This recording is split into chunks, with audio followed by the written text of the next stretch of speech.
Good morning, students. Our next topic from the same chapter is water pollution. इससे पहले हमने air pollution का topic cover किया था, जो आपका इन्वायरमेंटल पोल्यूशन चैप्टर था। उसमें एयर पोल्यूशन हमने कर लिया है। अब हम करेंगे वाटर पोल्यूशन। वाटर पोल्यूशन क्या है? एनी अनवांटेड सब्सटेंस, ठीक है, या कोई भी अनडिज़ायरेबल सब्सटेंस वाटर में एडअप हो जाता है और वो वाटर को पॉल्यूटेड करता है, तो वाटर पोल्यूशन कहलाया। अब वो किस तरह के सब्सटेंस हैं यहाँ पर, उससे पहले थोड़ा सा एक और हम वाटर पोल्यूशन के बारे में पढ़ लेते हैं। Water and life are the two aspects. Water और जो लाइफ है एक दूसरे पर डिपेंड है, ठीक है। कैसे? हम लोग जो हैं लिविंग ऑर्गेनिज्म है जो वो विदाउट वाटर सर्वाइव नहीं कर सकते हैं, तो इस वजह से वाटर को हमने लाइफ से रिलेट करके बताया है। उसके बाद यहाँ ये भी लिखा है कि ये टू एस्पेक्ट्स हैं ऑफ द सेम कॉइन, मतलब जैसे एक सिक्के के दो पार्ट्स होते हैं, उसी तरह वाटर एंड लाइफ है। Where the marine life can not sustain without water, there the other living beings can also not survive without water. ये सेम वही चीज़ कि जो हमारे एक्वेटिक एनिमल्स हैं, प्लांट्स हैं, वो भी पानी के बिना नहीं रह सकते। सेम ऐसे ही जो लिविंग ऑर्गेनिज्म है वो भी विदाउट वाटर सर्वाइव नहीं कर सकते हैं। तो मोर ओवर इसका मतलब यही है कि विदाउट वाटर लिविंग ऑर्गेनिज्म जो है वो सर्वाइव नहीं कर सकते हैं। वाटर हो, लेकिन साथ ही साथ वाटर में थोड़ी सी प्योरिटी भी होनी चाहिए, खासकर लिविंग ऑर्गेनिज्म के लिए, जो हमारे हेल्थ पर भी इफेक्ट करता है अगर पानी साफ़ ना हो, अच्छा ना हो। उसके बाद है नेक्स्ट हमारा topic source of water pollution. Sources क्या है वाटर पॉल्यूशन के? तो सोर्सेज को सेम जैसे हमने एयर पॉल्यूशन में पढ़ा था, टू पार्ट्स में डिवाइड किया था, नेचुरल एंड मैन मेड। तो इसको भी हम सेम टू पार्ट्स में डिवाइड करेंगे। First is natural source and second is man made source. सबसे पहले हम नेचुरल करेंगे कि नेचुरली वाटर कैसे पॉल्यूटेड हो रहा है। नेचुरली वाटर हमारा एसिड रेन के थ्रू, फ्लड्स के थ्रू, हैवी रेनफॉल, बहुत ज़्यादा बारिश होता है तब भी हो रहा है, और साथ ही साथ साइक्लोन्स। एसिड रेन क्या होता है? जब बारिश में केमिकल सब्सटेंस एडअप हो जाते हैं, मतलब आसमान में, एयर में केमिकल सब्सटेंस बहुत ज़्यादा एडअप हो जाते हैं, तब वो क्लाउड्स के साथ मिलकर जब बारिश होती है फर्स्ट रेन सीज़न की, तो वो क्या कहलाता है? Acid rain. एसिडिक होता है वो वाटर, उसका जो पीएच लेवल है वो एसिडिक होता है, उसको हम एसिड रेन कहते हैं। जो हमारे अर्थ है, जो लैंड है, जो सॉइल है, उसको भी ख़राब करता है, और जितने भी हमारे मॉन्यूमेंट्स हैं उसको भी ख़राब करता है। फ्लड्स, जो आपने देखा होगा कि जब बहुत ज़्यादा फ्लड्स आता है, बाढ़ आता है, तो अपने साथ बहुत ज़्यादा पॉल्यूशन भी लाता है, और इससे वाटर पॉल्यूशन बहुत ज़्यादा होता है, इससे बीमारियाँ भी बहुत फैलती हैं। हैवी रेनफॉल, बहुत ज़्यादा बारिश होना, ये भी एक वाटर पॉल्यूशन का मेन सोर्स है। साइक्लोन्स, समुद्री चक्रवात आना है, इससे क्या हुआ? जब समुद्री चक्रवात आता तो आसपास के इलाके की सारी गंदगी जो हवा में जाके हवा के साथ मिक्स हो जाती है, साइक्लोन्स, और नदियों तालाबों में, और जहाँ साइक्लोन आता है उस एरिया में, और सारा पॉल्यूशन कर देता है। तो ये नेचुरल सोर्स थे हमारे वाटर पॉल्यूशन के, कि वाटर पॉल्यूशन नेचुरली किस तरह हो रहा है। उसके बाद हम करेंगे man made source. Human being किस तरह से वाटर पॉल्यूशन कर रहे हैं। डोमेस्टिक आउटलेट, डोमेस्टिक में आ जाएगा आपके घरों से जितना भी कूड़ा निकल रहा है, ठीक है। घर से आपने देखा होगा, वॉशरूम से, किचन से जितना भी लिक्विड वेस्ट आ रहा है वो सारा डोमेस्टिक आउटलेट आ जाएगा। डिस्पोजल ऑफ एक्सक्रीटा में क्या आएगा?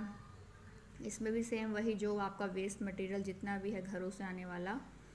एग्रीकल्चर आउटफ्लो, एग्रीकल्चर से आने वाला जितना भी वेस्ट है, जो हम हार्मफुल केमिकल यूज़ करते हैं, पेस्टिसाइड यूज़ करते हैं, पानी में मिक्स होकर ये अंडरग्राउंड वाटर को भी पॉल्यूटेड करता है। साथ ही साथ पानी जो है बारिश के पानी के साथ बहकर वो जो केमिकल है नदी तालाबों में मिल जाता है, और एग्रीकल्चर के वेस्ट से भी पानी जो पॉल्यूटेड हो रहा है। इंडस्ट्रियल वेस्ट, इंडस्ट्री से आने वाला जितना भी वेस्ट है, फैक्ट्री से आने वाला जितना वेस्ट है, केमिकल वेस्ट है, या वहाँ पर किसी चीज़ का कोई कंस्ट्रक्शन चल रहा है, ठीक है, वहाँ से आने वाला सारा वेस्ट जो है सारा पानी में जा रहा है, नदी तालाबों में जा रहा है। रेडियो एक्टिव रेडियो एक्टिव, आप देखा होगा बड़ी बड़ी जो इंडस्ट्रीज़ है रेडियो एक्टिव की, यूवी रेडिएशंस के लिए रेडियो एक्टिव, या जहाँ पर कुछ इस तरह के चीज़ें बनाई जाती हैं जहाँ पर रेडियो एक्टिव वेव्स का ओवर यूज़ हो जाता है, या कह लो कि केमिकल्स भी इसमें आ जाते हैं, यूरेनियम थोरियम वगैरह का जो होता है, ये अगर पानी में मिक्स हो जाए तो ये हार्मफुल है हमारे लिए।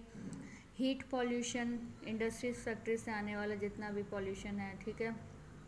ऑयल पॉल्यूशन, आपने देखा होगा जब शिप्स के थ्रू या जहाँ पर ऑयल वेल्स लगे होते हैं, वो अगर वहाँ से अगर जो जैसे शिप्स में अगर लीकेज हो जाए डीजल या पेट्रोल की, तो वो वाटर पॉल्यूशन करेगा। ऐसी ऑयल वेल्स वगैरह से अगर लीकेज हो जाए तो ये ऑयल पॉल्यूशन जो है वाटर को पॉल्यूटेड करता है। और इससे क्या होगा, जो एक्वेटिक प्लांट्स एनिमल हैं जो पानी में रहते हैं उनको बहुत ज़्यादा प्रॉब्लम होएगी और वो सर्वाइव नहीं कर पाएंगे और पीएच लेवल को बिगाड़ देगा।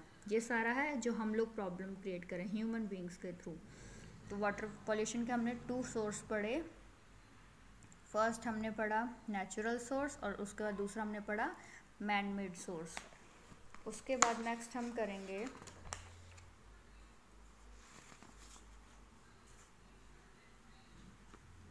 Causes of water pollution. Water pollution के कॉजेस क्या है, वाटर पॉल्यूशन कैसे हो रहा है, क्या रीज़न है, तो इसके भी मैंने पॉइंट्स लिखे हैं, आप ध्यान रखेंगे। आपने सभी पॉइंट्स को एक्सप्लेन करना है बुक की हेल्प से। First is industrial cause, second agriculture related cause, third is domestic and sewage, fourth is thermal and radio active, and fifth is social religious causes. सबसे पहले हम आते हैं इंडस्ट्रियल कॉज। इंडस्ट्रियल कॉज में आएगा industry से आने वाला जितना भी वेस्ट है, जितना भी वेस्ट मटेरियल है, ठीक है, वो सारा पानी में जा रहा है, जो आपको मैंने पीछे भी एक्सप्लेन किया पॉइंट्स। तो इंडस्ट्री का सारा वेस्ट, ये भी जितनी ज़्यादा इंडस्ट्री सेटअप होगी उतना ज़्यादा वेस्ट जनरेट होगा और उतना ही पॉल्यूशन होगा। इवन इंडस्ट्रीज़ जो है एयर पॉल्यूशन भी करती है, वाटर पॉल्यूशन भी करती है, लैंड पॉल्यूशन भी करती है और नॉइस पॉल्यूशन भी करती है। सारे पॉल्यूशन इंडस्ट्रीज़ करती ही हैं।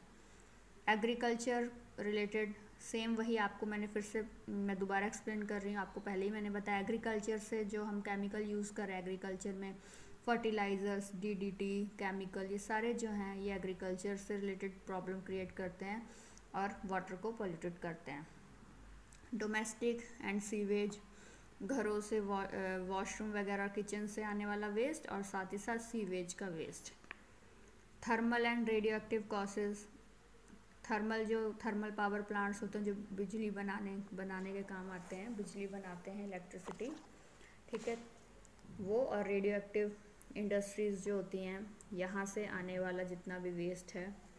सोशियो रिलीजियस कॉजेज़ में आपने देखा होगा कि किस तरह रिलीजियस के नाम पर पानी को गंदा किया जा रहा है। जैसे आपने सुना होगा, जैसे कहते हैं कि जल प्रवाह कर दीजिए इसको, तो बहुत सारे फूल पत्ते या देवी देवताओं की मूर्तियों को नदी तालाबों में डाल दिया जाता है, जो नदी हमारे वाटर को पॉल्यूटेड करता है। तो ये भी एक बहुत बड़ा रीज़न है। तो ये हमारे क्या थे, ये हमारे थे कॉजेस ऑफ वाटर पॉल्यूशन। अब हम पढ़ेंगे effect of water pollution. Water pollution के इफ़ेक्ट क्या हुए, जब वाटर पॉल्यूशन हुआ तो इसने हम पर क्या क्या इफ़ेक्ट किए। तो इफ़ेक्ट को हमने 4 पार्ट्स में डिवाइड किया है। First is effect on man, second effect on living animals, third effect on plants and fourth effect on ecology and environment. सबसे पहले हम पढ़ेंगे ह्यूमन बीइंग पर क्या इफ़ेक्ट किया। आपने देखा होगा कि WHO की रिपोर्ट के अकॉर्डिंग जो है वो बताया गया है कि मैक्सिमम लोगों की डेथ जो है पॉल्यूटेड वाटर की वजह से हो रहा है, गंदा पानी पीने की वजह से, गंदा पानी यूज़ करने की वजह से हो रहा है, ठीक है। तो ये ह्यूमन बीइंग पर एक इफ़ेक्ट किया है इसने, ठीक है। उसके बाद जितनी भी डिजीज़ है, वेरियस डिजीज़ बीमारियाँ जो लग रही हैं, कौन कौन सी बीमारियाँ गंदे पानी से फैलती हैं, cholera, typhoid, polio, jaundice, dysentery etcetera. Malaria, dengue, yellow fever, ये भी गंदे पानी से फैलता है। तो ह्यूमन बीइंग पर इस तरह के इफ़ेक्ट किए, ठीक है। उसके बाद आ जाओ लिविंग एनिमल्स, एनिमल्स पे किस तरह का इफ़ेक्ट किया। पॉल्यूटेड वाटर जो है एनिमल्स के लिए भी हार्मफुल है, और बहुत सारी अलग अलग तरह की बीमारियां एनिमल्स को भी होती हैं गंदे पानी से, क्योंकि एनिमल और ह्यूमन बीइंग की जो एक्टिविटीज़ होती हैं वो सेम रहती हैं, ठीक है। और साथ ही साथ गंदा पानी जब एनिमल्स को मिलेगा तो ऑटोमेटिक स्पीसीज़ जो हैं वो एक्सटिंक्ट हो जाएगी, मतलब कि ख़त्म हो जाएंगी, वैरायटीज़ ख़त्म हो जाएंगी, उनकी डेथ हो जाएगी। तो जो वैरायटीज़ है डिफरेंट डिफरेंट वो ख़त्म हो जाएगी स्पीसीज़ की। Next is effect on plants. Plants पर क्या इफ़ेक्ट किया गंदे पानी ने, पॉल्यूटेड वाटर ने। वेजिटेशन, जितनी भी हमारी एग्रीकल्चर है या वेजिटेशन है या प्लांट है, फॉरेस्ट है, वो वाटर पर ही डिपेंड है सर्वाइव करने के लिए, ठीक है। तो बहुत सारी डिजीज़ फैल जाती हैं अगर गंदा पानी हो, उनको साफ़ पानी ना मिल रहा हो, ठीक है। जो रूट्स होते हैं प्लांट्स के उनको ये वीक कर देता है अगर अच्छा पानी ना हो। लीव्स जो हैं वो झड़ने लग जाते हैं, सूखने लग जाते हैं, येलो होना शुरू हो जाते हैं, ब्रांचेस सूखने शुरू हो जाते हैं, और फॉरेस्ट जो हैं वो डिक्रीज़ होना शुरू हो जाएंगे धीरे धीरे, फॉरेस्ट कम हो जाएंगे अगर इस तरह की प्रॉब्लम आई। और नेक्स्ट इफ़ेक्ट ऑन इकोलॉजी और इन्वायरमेंट। इकोलॉजी पर क्या इफ़ेक्ट किया, ड्रॉट, ड्रॉट मीन सूखा, पौधे नहीं हुए तो सूखा पड़ना शुरू हो जाएगा, क्योंकि गंदा पानी है, गंदा पानी हुआ तो ऑटोमेटिकली पौधे सूख गए। साथ ही साथ पानी पॉल्यूटेड के साथ ही साथ अगर पानी में कमी भी आई तो सूखा पड़ जाएगा। Effect on aquatic animals, aquatic animal जैसे एग्जांपल फिशेस या और भी एनिमल है जो पानी में रहते हैं, पानी में ही सर्वाइव करते हैं, उनका जीना मुश्किल हो जाएगा, क्योंकि वाटर का जो पीएच है वो एसिडिक होगा और वो सर्वाइव नहीं कर पाएंगे, ठीक है। उसके बाद due to acid rain effect on sea, same वही, एसिड रेन होएगा तो सी पे भी इफ़ेक्ट पड़ेगा और एक्वेटिक प्लांट एनिमल सर्वाइव नहीं कर पाएंगे। Balance between earth and water is disturb, earth और वाटर के बीच का जो बैलेंस है वो भी डिस्टर्ब हो जाएगा। तो ये सारी प्रॉब्लम आया इकोलॉजी और इन्वायरमेंट में। तो हमने इफ़ेक्ट जो है वो 4 पॉइंट्स में पढ़े हैं, इस चीज़ को ध्यान रखना। इफ़ेक्ट को हमने 4 पार्ट्स में पढ़ा, effect on man, effect on living animals, effect on plants and effect on ecology and environment. अब कंट्रोल मेजर्स। अब इफ़ेक्ट्स तो हमने देख लिए कि ये सारे इफ़ेक्ट्स थे जो हमारे मतलब लिविंग ऑर्गेनिज्म कह लीजिए और इन्वायरमेंट पर पड़े गंदे पानी का। अब कंट्रोल, हमने इसको कंट्रोल कैसे करना है। अब कंट्रोल कैसे करेंगे, avoid and control domestic waste and urban filth. जितना हो सके डोमेस्टिक वेस्ट और अर्बन जो वेस्ट आ रहा है उसको कम करें, अवॉइड करना है, हमने वेस्ट जनरेट नहीं करना है।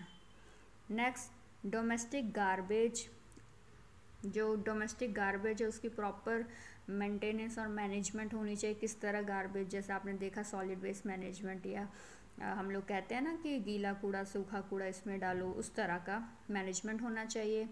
Avoid use of plastic, plastic का यूज़ जो उसको अवॉइड करना है, कम से कम प्लास्टिक को यूज़ करना है, क्योंकि प्लास्टिक जो है वो जो है ईज़िली जो है डिकम्पोज नहीं होता और बहुत लंबे समय तक पॉल्यूशन फैलाता है और लैंड को ख़राब भी करता है। और ऑटोमेटिकली जब ये नदी तालाबों में प्लास्टिक जाएगा तो एक्वेटिक एनिमल्स और प्लांट्स को भी सर्वाइव करने में मुश्किल होएगी। Control use of chemical and fertilizers, chemical fertilizers का कम से कम यूज़ करें। Proper waste discharge from industries, industry से प्रॉपर डिस्चार्ज होना चाहिए वेस्ट का। Follow the standard setup by the pollution control board, pollution control board जो है उसका क्या काम होता है, स्टैंडर्ड्स बनाना पॉल्यूशन से रिलेटेड। तो वो जो भी गवर्नमेंट की तरफ से पॉल्यूशन कंट्रोल के लिए स्टैंडर्ड बनाए जाते हैं उनको फॉलो करना।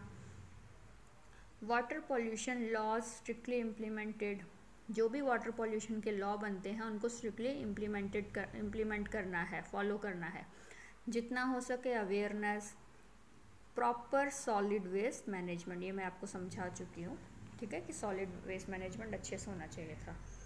अब आप एक चीज़ ध्यान रखिएगा बेटा, यहाँ से लेंथी क्वेश्चन बन जाता है। क्वेश्चन आ सकता है आपको इस तरह, क्वेश्चन आ सकता है कि वाटर पॉल्यूशन बताइए क्या है और इसके सोर्सेज बताइए।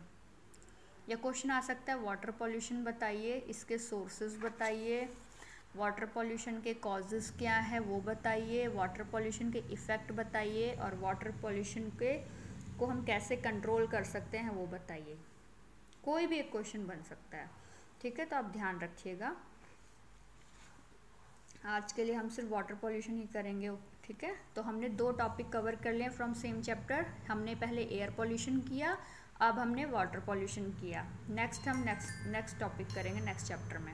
Okay, thank you.